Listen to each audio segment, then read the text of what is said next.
You're listening to the Co-Creator Network. When you change the way you look at things, the things you look at change.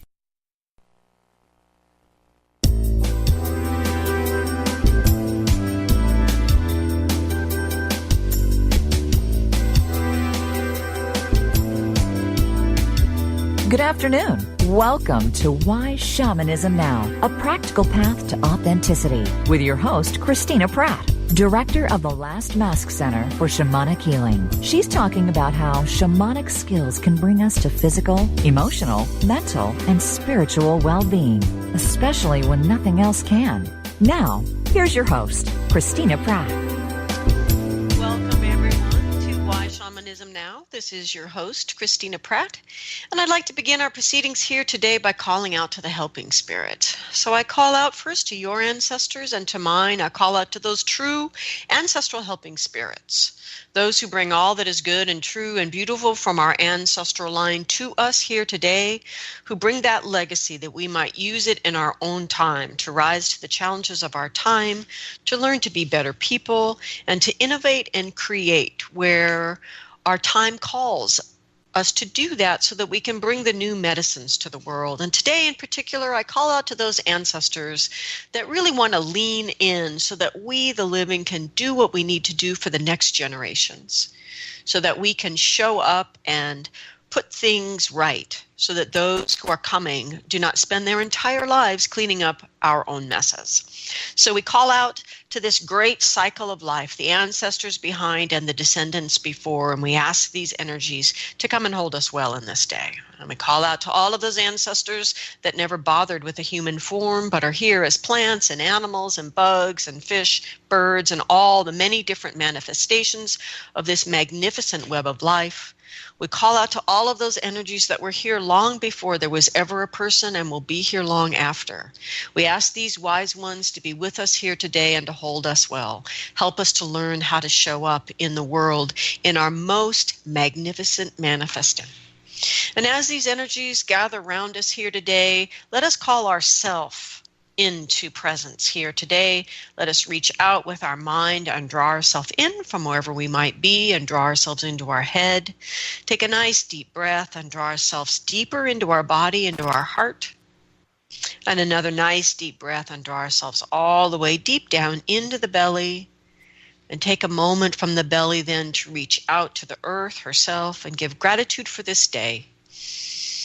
Take this one single focused moment to give thanks for your life.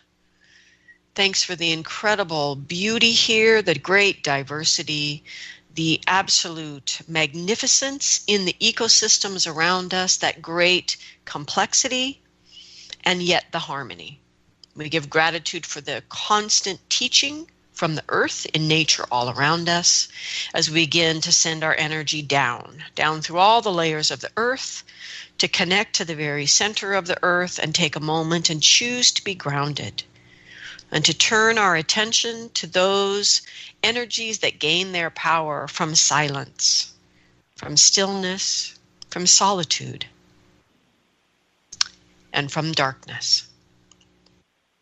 And may we reach into these energies that help us to recuperate in our physical body, our spiritual body, our heart, and our soul. We call out to these energies that nourish all life here on earth, and we draw them up from the earth up into our bodies. And we ask these energies to help to teach us about connection and interconnection and how to be in good relationship with others around us, with our environment, and with the invisible world.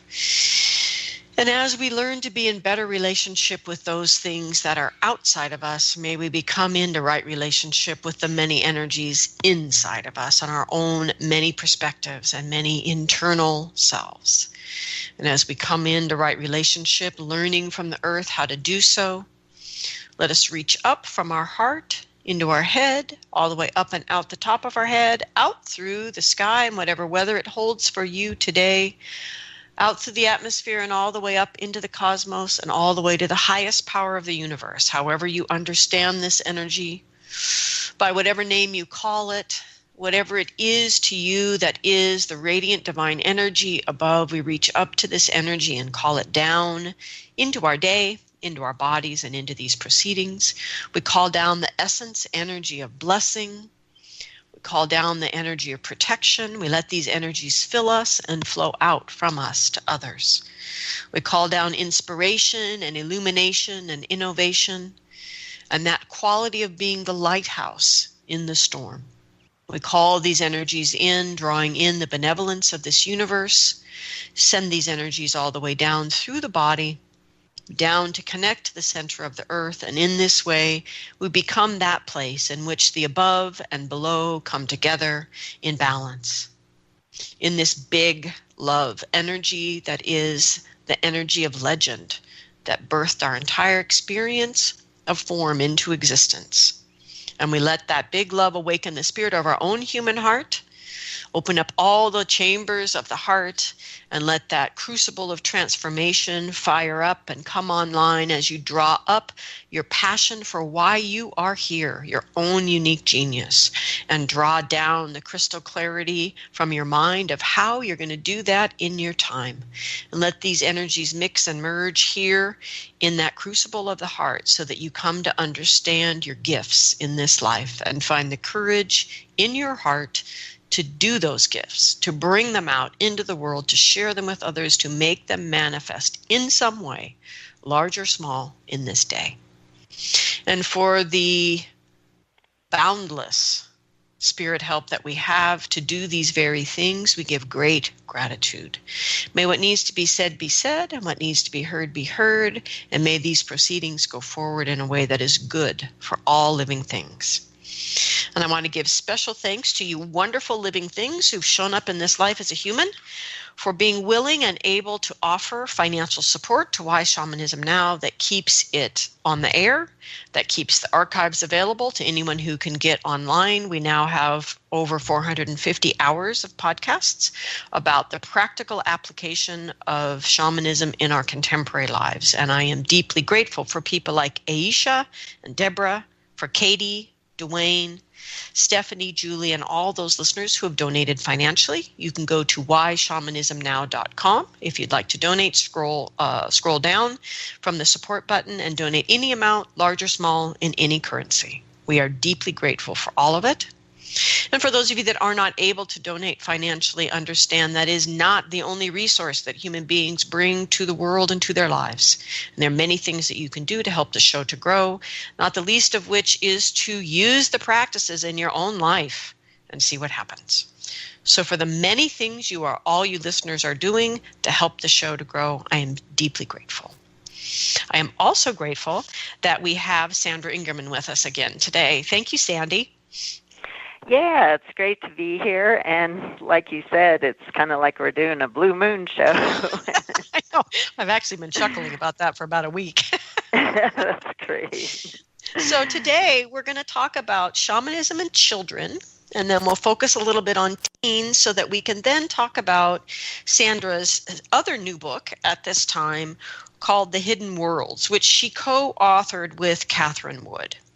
And for those of you that want to find information, you can go to sandraingerman.com.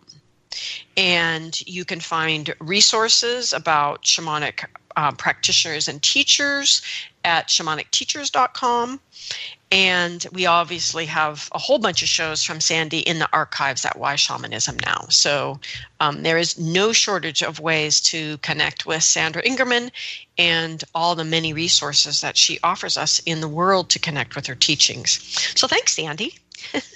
Yeah, I'm delighted to be here. And one of my favorite topics, I have many favorite topics, but one is talking about working with children shamanically and how important that is right now. So let's talk about just a couple different age groups and work our way up to the teens that the book is really for. Let's talk about just what do you love about shamanism with the little guys, like before they go to school and get confused? Well, some kids get confused before they go to school, but True.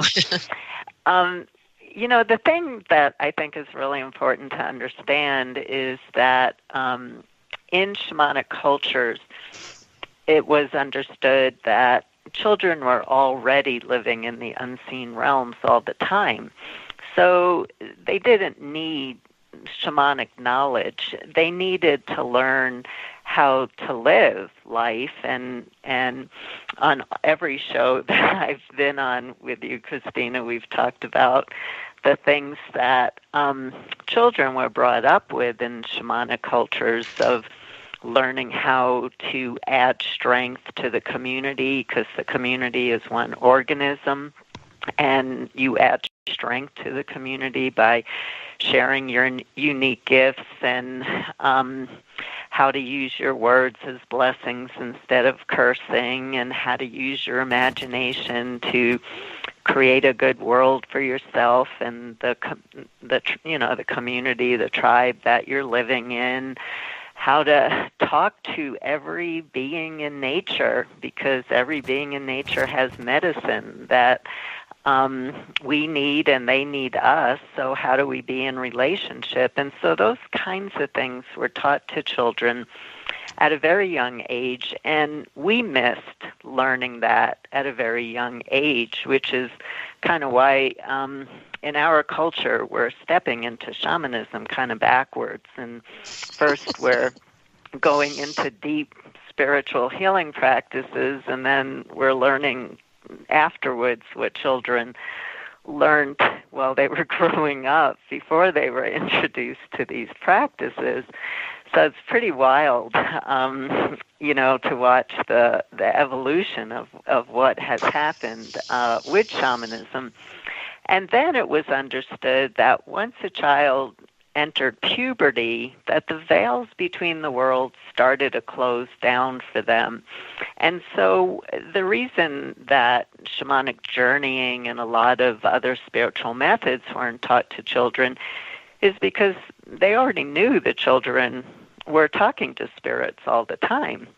They didn't need that kind of education. They needed more of a rule book of how to live life, but they didn't need an education in how to talk to spirits. We all talk to spirits. We all did. Children are natural shamanic journeyers. And so it was seen that you didn't bring a child into true shamanic practice until they reach puberty.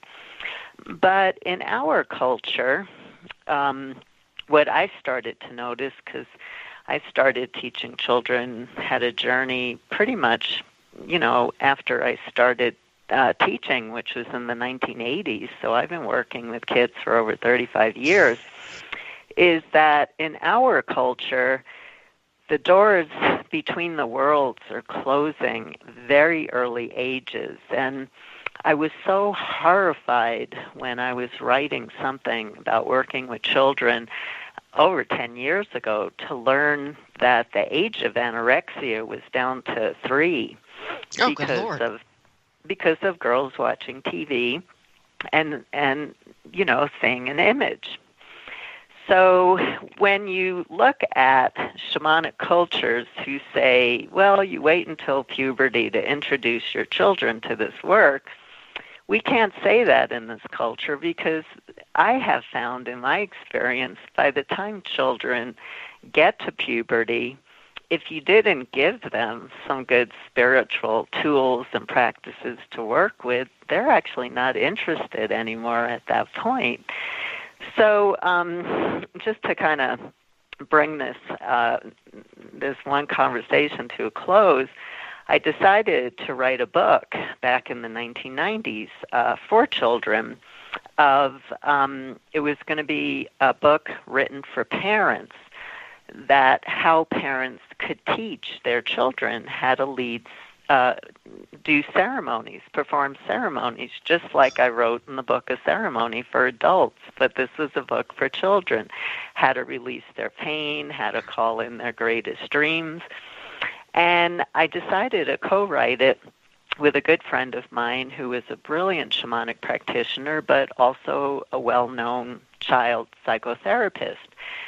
And so we started writing this book together, and we put out, we got my agent involved, and she started sending the book proposal to different publishers because I just really felt like kids had popped out of the world of shamanism and they needed to come back in. And I had already been teaching children shamanic journeying, very successful since the 1980s, but the culture wasn't ready for something like that. So there was no publisher who was willing to pick up the book. But what I asked my friend, who was the child psychotherapist, for when she felt that we should be teaching children how to journey, she said, as soon as they start talking.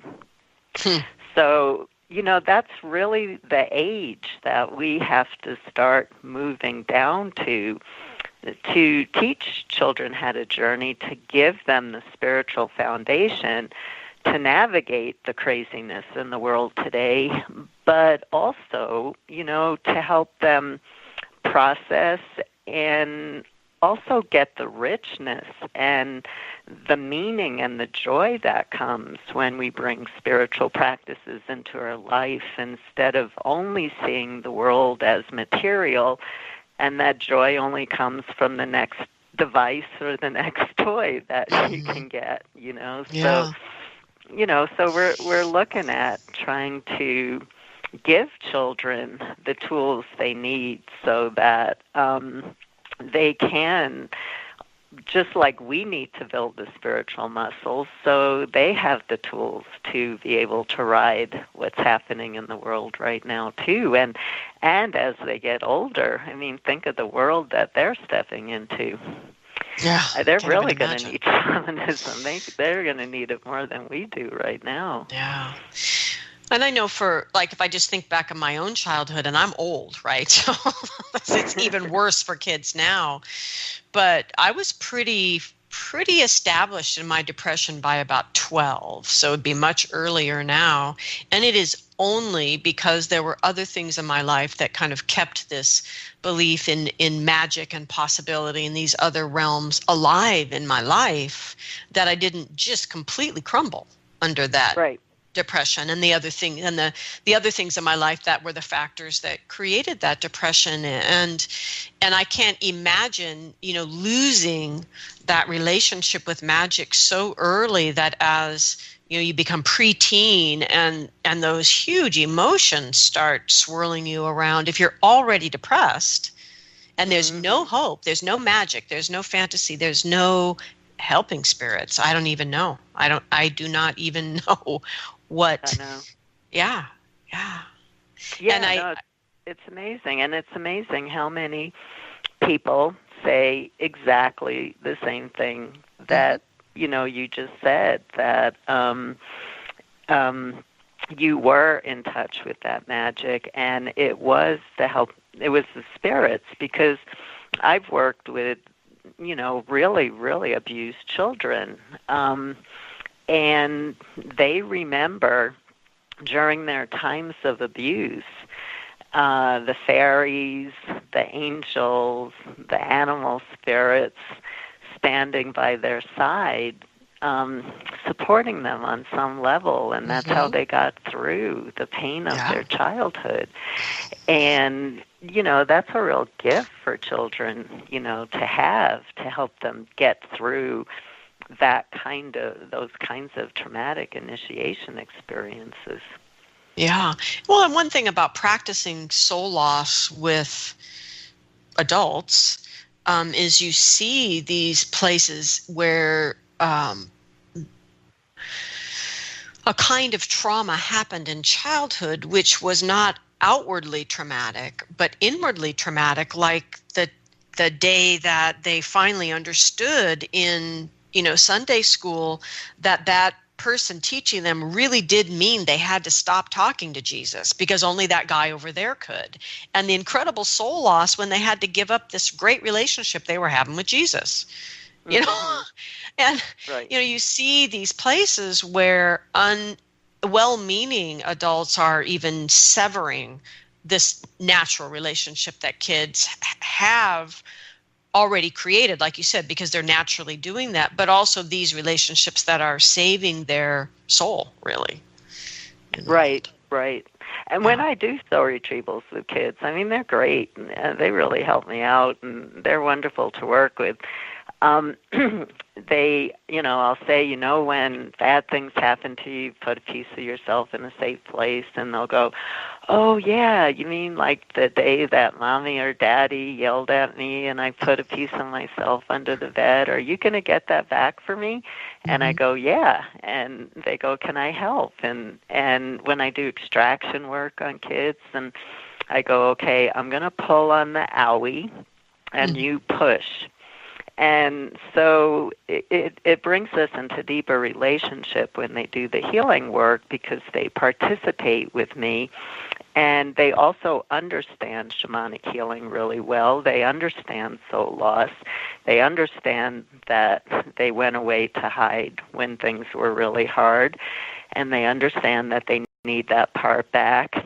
And what I find both about children and animals, and doing shamanic healing work with children and animals, is the results are almost instantaneous, because with adults, we've built up all this stuff. I don't deserve. Is this real? Does she know what she's doing? Have I lost my mind?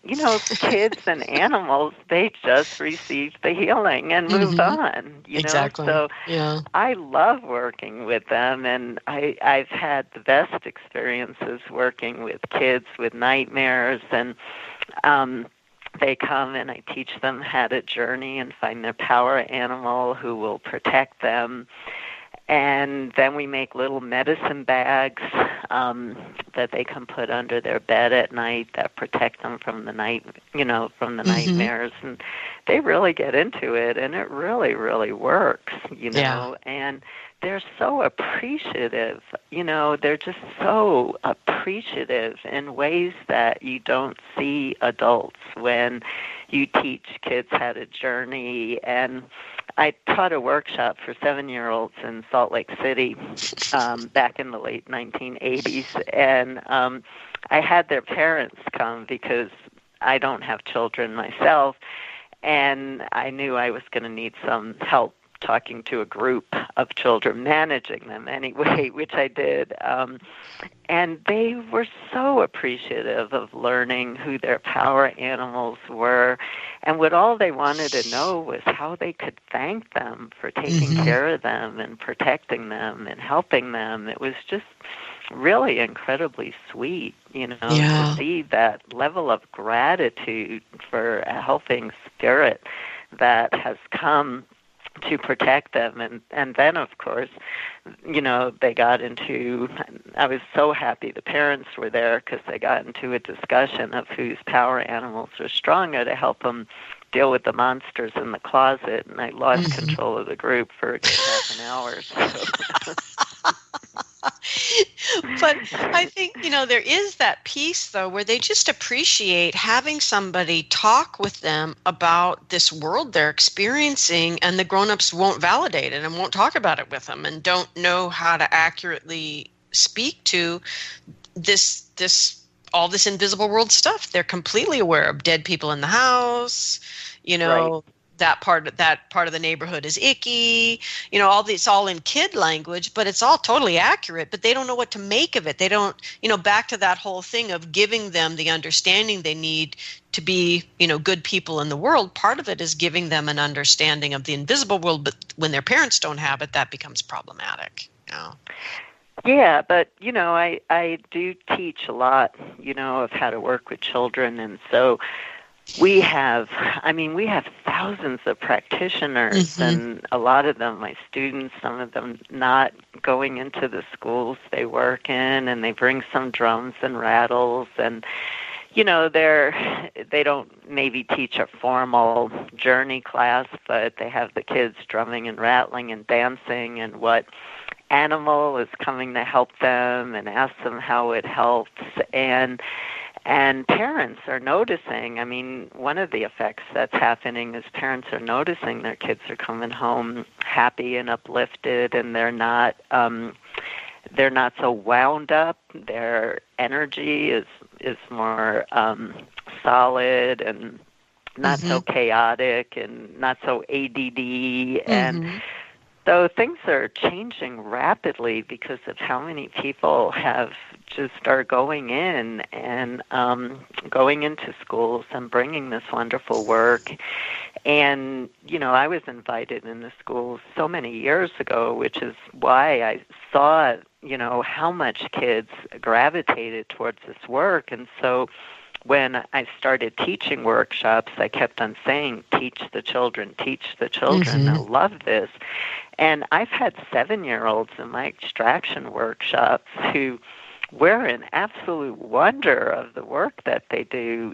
Kids, back in the 80s, I had 7- and 6-year-olds in my beginning workshops. Their parents brought them, and I said, of course. And on my online classes, I'm getting so many case studies of parents who are taking my online classes that the kids are taking them with them, parents, and they work on each other. When I give exercises to do on another person, they do it for each other, and it's just wild, so things have really, they see the need, and they're stepping up, and they're letting their kids learn how to journey by taking online courses with them, or the wonder of practitioners being invited into schools, or teachers who are trained in shamanism bringing the work into their own schools. And so it's happening in a very big way. Yeah. Well, let's do our due diligence here and then move on and talk some more about the book. So due diligence-wise, is there anything in particular that you think people should be cautious with children, or any particular danger? Well, there's always caution in teaching spiritual practices because you have to know how to ground in any spiritual work, no matter what age you are. Grounding is really important. And I actually haven't, I listen out there to see what problems are coming up, and I just am not hearing a lot of problems with teaching children, real simple. We're not talking about advanced stuff. We're just talking simple. You have a power animal who's protecting you, and what words do you want to say that bring in the best of life, and dance like a star, when you're teaching transfiguration. So, there's nothing exceptional to bring in that one would worry about. But like adults, if you have a child that doesn't know how to ground and just really is struggling to know the difference between ordinary reality and non-ordinary reality, that would be a child where I would back up from and just give them more grounding of taking them into nature and doing exercises in nature to help them ground and feel themselves being part of life, and on the earth. So just like shamanic journeying for adults, I would never say that it was for everybody, because, you need to be able to know the difference between the worlds. And the other thing, too, just briefly, is it depends on the school, but kids have to be instructed when they learn how to journey to not talk about it in schools if they're in a school where it's not progressive and these kinds of things are not talked about, because then that creates more problems because the kids are looked at as being weird and something, it just creates an avenue for bullying if kids kind of don't know when it's okay to talk about their helping spirits and when this is secret knowledge just for them. So, Sandy, what made you feel that it was time for the hidden worlds to get written and brought out into the world? What sparked that? Well, actually, The Hidden Worlds was written in 1997. So how many years ago is that? That was like 20 years ago. And as I already shared, I didn't have children. So I wrote what I thought was a beautiful story about these children in dream time at night. They were going into this world and meeting with an elder teacher around a fire, and the elder teacher helped them find their power animals and all the lessons. I had lessons that I bring through in all my books. And my agent said, who's the ultimate mother, I mean, she was born to be a mom. She said, this is the worst book I've ever read. And so that began an adventure of trying to find somebody who could help me bring in a side story and to actually bring in some storytelling so that the book isn't one spiritual lesson after another, where the kids were being, flooded with spiritual lessons, but where was the fun, where was the joy, and all of that.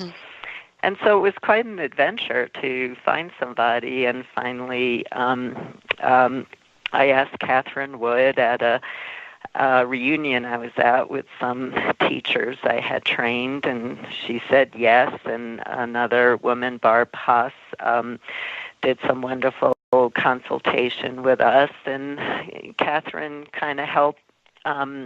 We devised a story together, and then Katherine wrote in that particular piece to what I had already written. So we wove together the lessons that I was bringing through, but then the adventure of the children having to use their power animals to help discover the adults that were polluting a river that was making people in town sick, and how the power animals led them to finding solutions. And, that part of the book I didn't know how to bring in, that kind of adventure story. I was just bringing in the shamanic lessons. So I'm trusting that the time is right, because, a lot of books are coming out for children on shamanism right now, and the time is right for that to happen. Well, I remember many years ago, as the first Harry Potter books came out, the kids had to wait and wait for the next one to get released. And I was talking, at the time I was researching the encyclopedia, so I was in the library a lot. And I was talking to a librarian in the kids area. I was taking a break and wandering around. And she said that that these books were the best thing to happen for her section of the library, because kids were reading again. And they wanted other authors and other storylines to follow while they waited for the next Harry Potter book to come out. And I felt I was reminded of that when I read the reviews of this book from kids who said, every review starts with, I don't really read books. Right? That's funny. But I would read more books like this. This was a really fun story. And it was like kid after kid was saying sort of a version of a similar thing, which is that kids don't read anymore. And this is what the librarian, of course, was saying. And that whole rediscovery for children that there's magic in storytelling. There's the magic that they're looking for is right here, and that they can access it through reading. But I thought it was funny that every single kid had some version of the same thing, which is I would read more of this kind of story. Right. Yeah.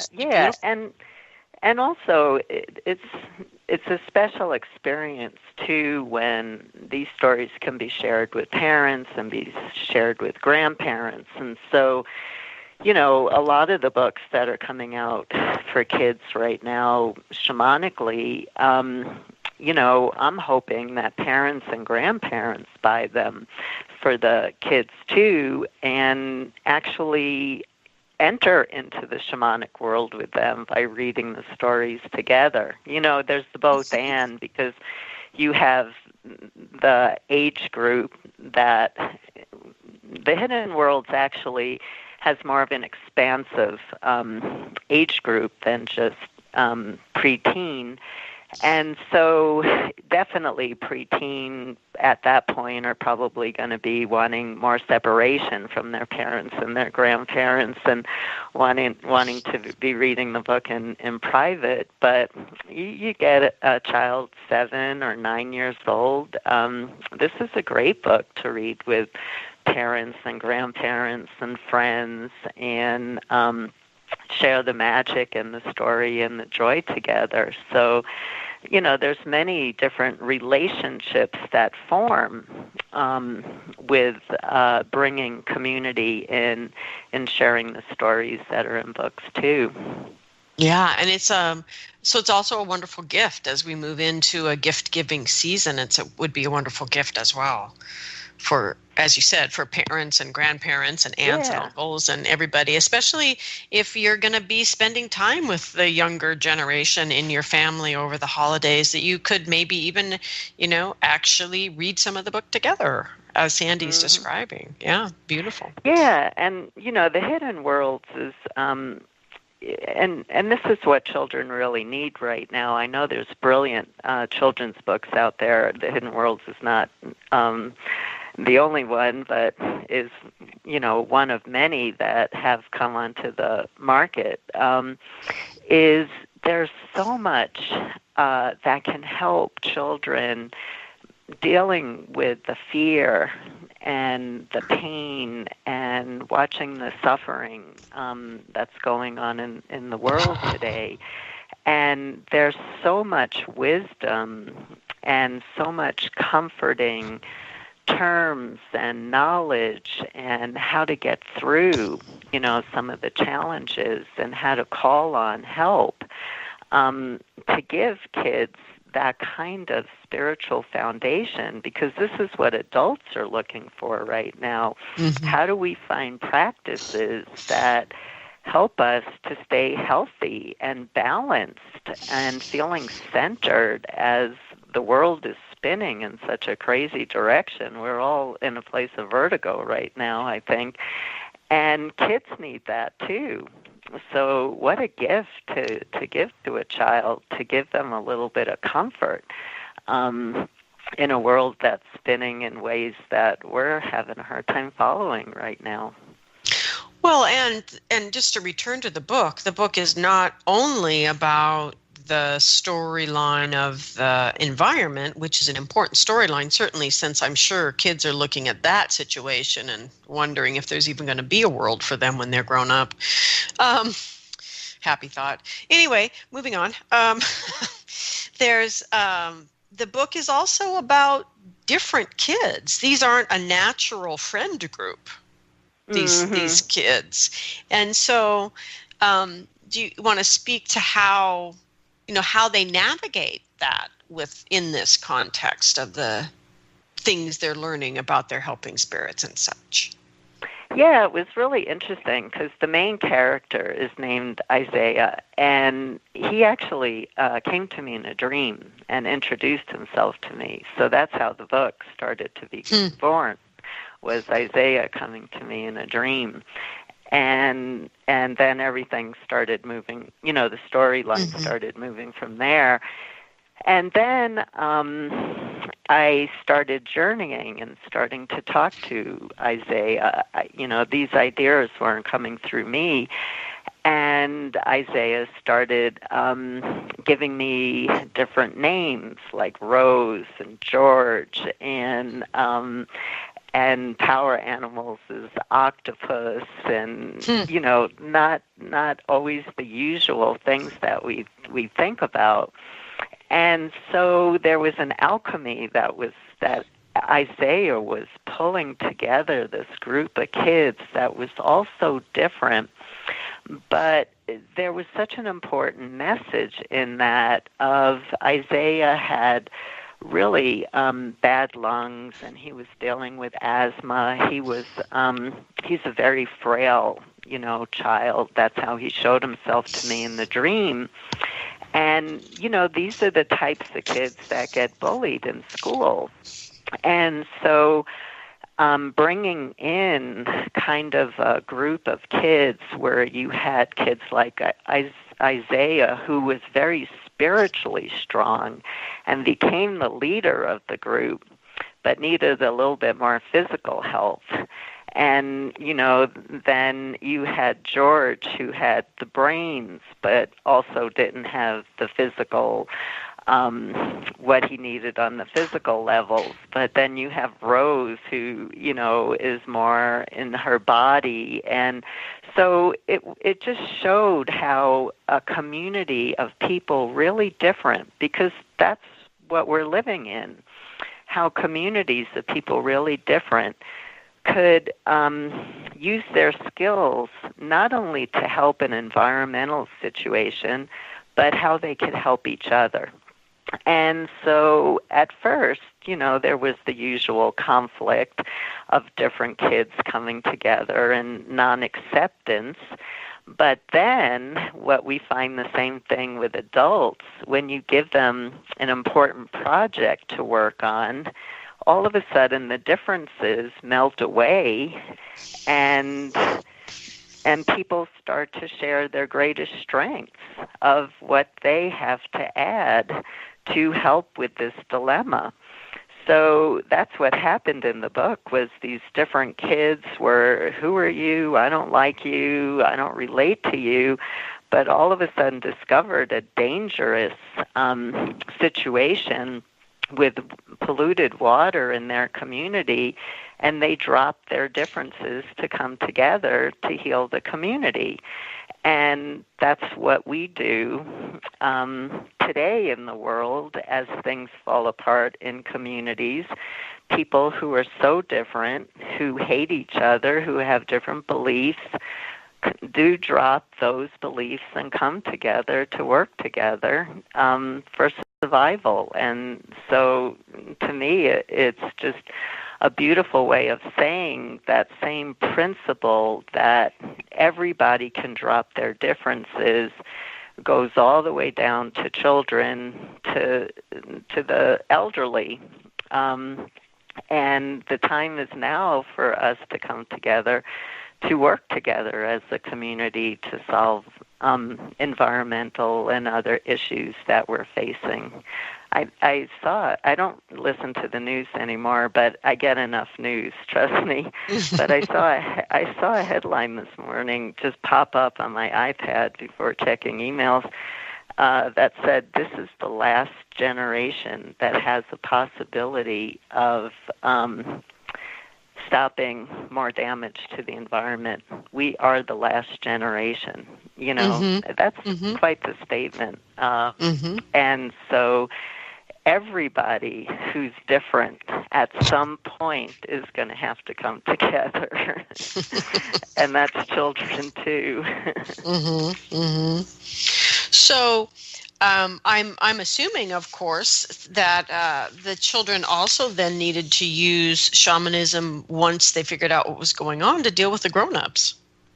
Right, exactly. So, that, of course, is the key to what we're trying to bring through in the book and to children as we teach them how to journey, is that every one of us has these amazing helping spirits that have knowledge and could look at our own personal health, our own life, and also what we're working on, the big mystery of what was causing the pollution in this river, the helping spirits that the animals worked with,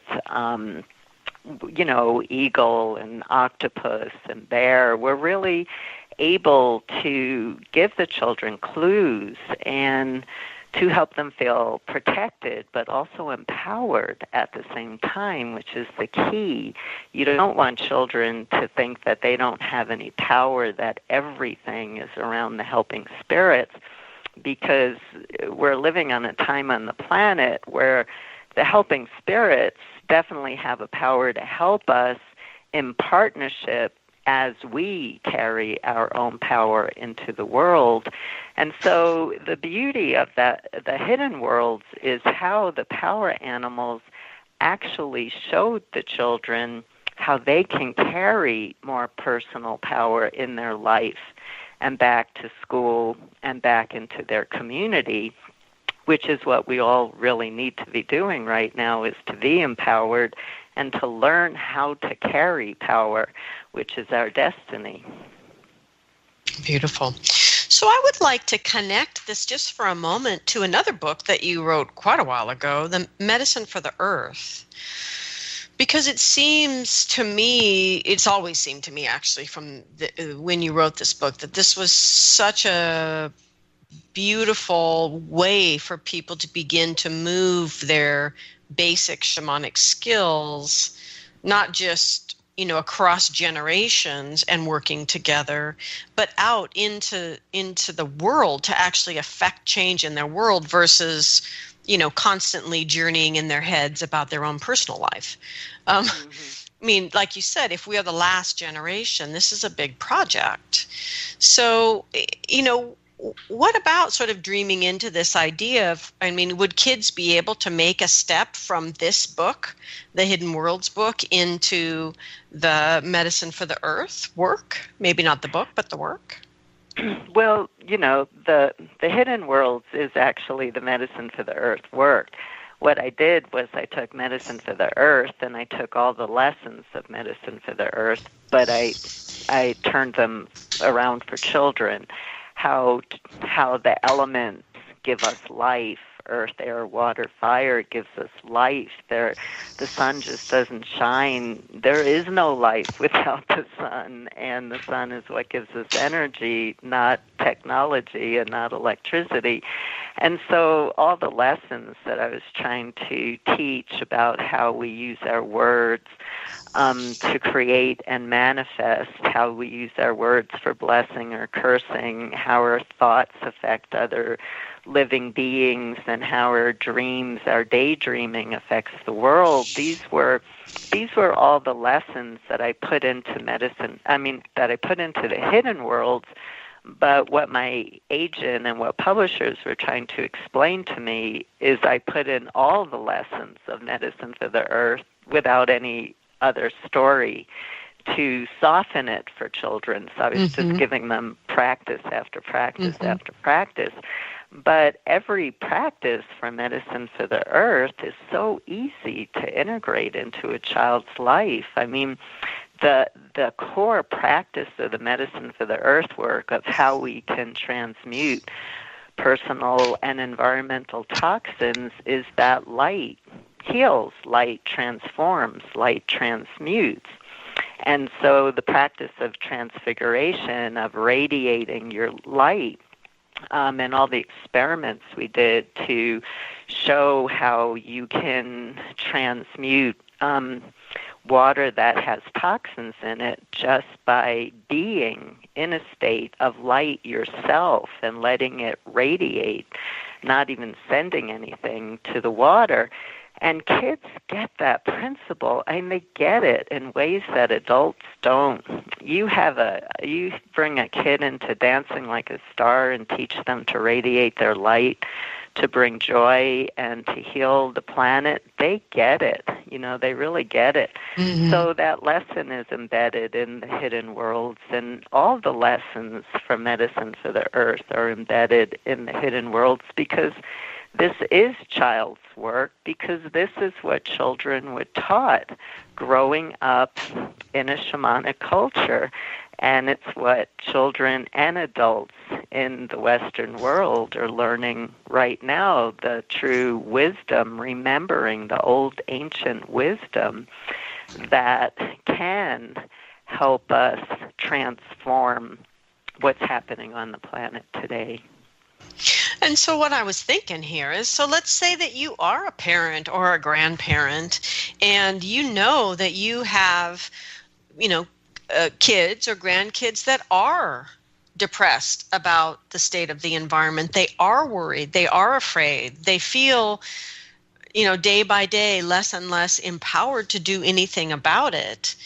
It seems to me is over the stretch of a year, potentially beginning with the Hidden Worlds as a gift, reading it with the kid, having them getting excited about that, but then realizing as the adults in the lives of these kids, you could take on a local project in the environment, right? And just bring through, the grown-ups would be, using Medicine for the Earth, the book, or bring in one of the many teachers that's happy to teach it, but is got a bit more structure there to guide it, but could really, like you said, the kids are naturals, but they still need, they need someone to bring the structure and the boundaries, but the incredible empowerment that could come for kids that are afraid of what is going on around them for good reason, right?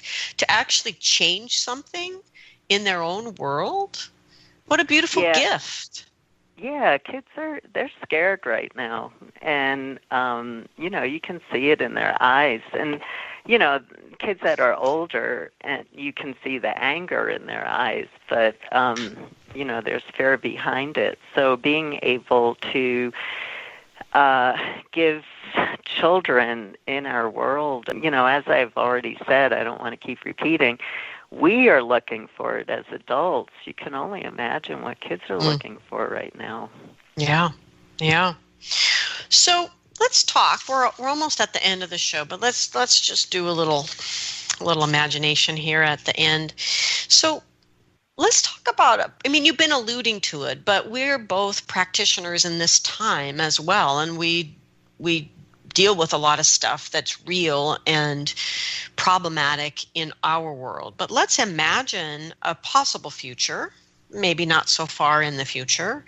And what if kindergarten was purely about helping kids gain the skills to be grounded, to connect with nature, to know who their helping spirit is, to know, and what if all of these things you're talking about was what happened at kindergarten?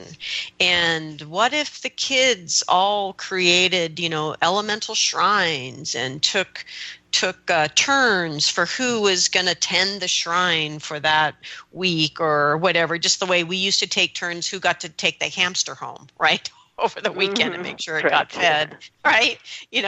And that they played different games to learn about their energy and their energy body, and those wonderful experiments where you talk to plants, and if you're mean to them, they don't grow up very well, and if you love them, they grow up really big. I mean, what if that was the whole point at like kindergarten age? And let's say the day begins with, so good morning, who had an interesting dream last night? And you spent the whole first chunk of the morning talking about dreams and learning from your dreams instead of like math or something. So if we imagine that as a foundation for a generation, like if you imagine into that, how would you see things evolving as those kids begin to go through their life? Well, what comes up for me as you laid out this beautiful dream, which I will definitely put fuel to, is that when kids are given that kind of start, that kind of foundation, then they know how to problem solve easily, because you teach them how to be in the flow of life. Shamanism is all about getting back in the flow of life and not seeing yourself as separate from life, but you're in life and part of life and part of all these organisms and part of the elements and part of one grand organism. And when you really get in the flow, what happens is problem solving becomes very easy. And knowing how to work through conflict unfolds easily. So solutions, when you're in the flow of life, solutions show themselves. And so the greatest gift that we can give children, teenagers, and adults is the tools they need so that problem solving and working through conflict doesn't end up to be in the place that we are right now. There was a whole different way we could have done this one, a whole different way if we were a bit more in the flow. And so, that really summarizes it for me, is you give people a good spiritual foundation, and then they know how to deal with every illness, every problem, and every conflict that comes up in a graceful way, instead of letting things explode. And if things do explode, they have the tools for how to pull it back together again, and how to transform it, and how to work the energies to create something new out of what did die and what came out of that explosion. So it's just about learning more how to actually be an active participant in life and not get thrown off center by everything that happens in the outside world. Mm. Yeah, I'm liking this vision for a future.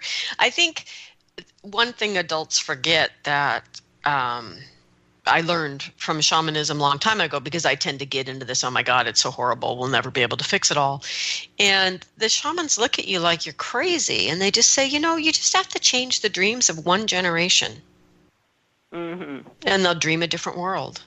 And that's, and what we've been talking about for this whole hour is how that actually works. It isn't just a new age platitude. It does work when you change how you use your words, how you, all of the things that we've talked about here this morning. So, Sandy, is there anything else, as we're coming for our last few minutes here, that you would say just about the book or this whole topic of shamanism and children, anything we haven't quite touched on yet? Well, The Hidden Worlds is really a beautiful story that brings children into the world of shamanism. And I just really don't want parents to also feel shy about actually teaching children how to journey. Again, if you feel it's appropriate, if the child can ground and you're not dealing with huge behavior problems, then you can still teach children how to journey, but that's a little bit more than I can talk about in this phone call. And so if people would like a resource of how to teach people how to journey, I actually wrote about it in Awakening to the Spirit Worlds, which I co-wrote with Hank Wesselman, and we actually have a beautiful chapter on working with children in that book. And so the tools of how to teach children how to journey are in some of my books, and especially Awakening. But to give children this beautiful foundation of knowing what's possible, that's what the Hidden Worlds will really feed such inspiration for children. And I'm just really excited for every child who has the opportunity to read this book and remembers why they came here, because that's what the Hidden Worlds will help children to do. Thank you, Sandy. And thanks to Katherine for helping you bring the story in that could help the kids put it all into kid context and know that they really could engage in this way. It's beautiful. Thanks to both of you. She did a fabulous job. Fabulous.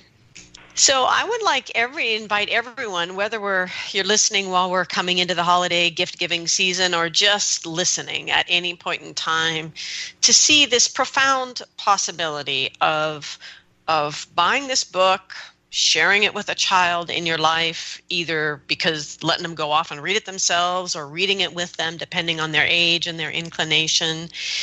And then, especially if you're listening to this show, you're interested in shamanism. And so to do as Sandy just said, don't be shy. Let it help them take the next step and the next step, and to learn about their helping spirits and potentially guide them in the work. As Sandy said, it's a direct dovetail with Medicine for the Earth. And pick a project in your local community and help the kids to learn that this can be real in their life, a real tool for problem solving, and a real tool for addressing the world that they are inheriting, and to be able to find love and joy and empowerment as they face the challenges of their time. And this, if we can give them any gift, it would be that, is the knowing that they can rise to their time.